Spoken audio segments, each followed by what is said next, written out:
Mr. Speaker, H.R. 7198, the Prove It Act, represents the latest effort by Republicans to dismantle the regulatory process, giving well-resourced special interests a powerful new cudgel to wield against regulations, while causing harm to the very small entities the bill purports to help.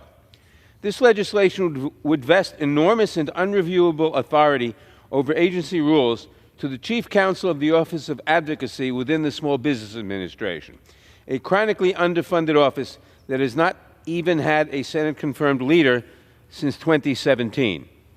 It authorizes the Chief Counsel, unilaterally and without review, to exempt large parts of the business community from proposed rules if he or she determines that an agency did not properly consider how a proposed rule would affect small entities.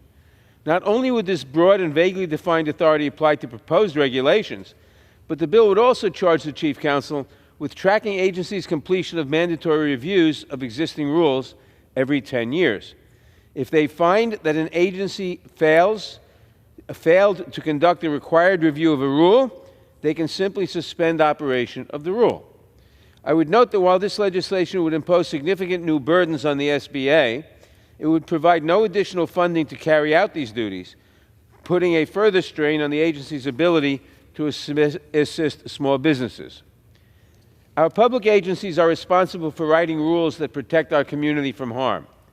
They make sure that the toys our children play with are safe.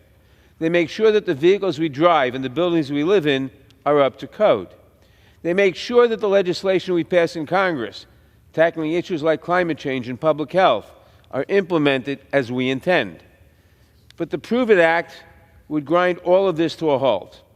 Rules that would ban toxic chemicals or take contaminated food out of the market would hang in limbo, while petitions mount before this single official to complete their reviews, if they can ever complete them at all. This bill is not about lessening the burden on small businesses.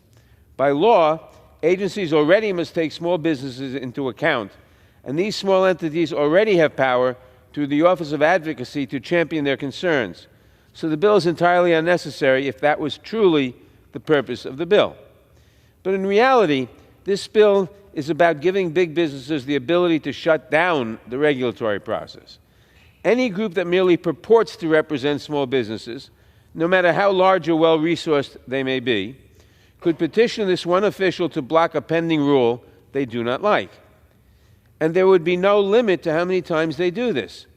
This is a recipe for chaos and dysfunction. And that, of course, is the point. Republicans do not want to empower the agencies that ensure the drugs we take are safe, that ensure child car seats protect the most vulnerable among us, and that enforce our competition laws to ensure that small business have a chance to thrive. They want to throw sand in the gears of these agencies to ensure that they never issue the regulations we depend on to keep us safe.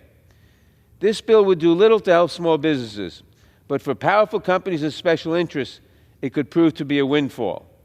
It is no surprise, therefore, that this legislation is right out of the Project 2025 playbook, which calls for, quote, supercharging, unquote, the Office of Advocacy at the SBA so the entity can, quote, dismantle extreme regulatory policies and advance limited government reforms, close quote. And Republicans are so determined to carry out this dismantling of the regulatory process that they are even willing to violate their own House rules against legislation that will increase mandatory spending, ignoring a CBO estimate that the bill would add millions of dollars to the deficit.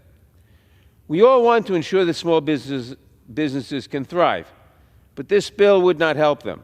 Instead, it would create uncertainty and chaos while giving big businesses a new tool to dismantle the regulatory process that protects public health and safety and that protects consumers from rising costs.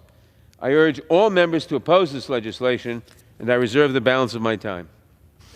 Reserve.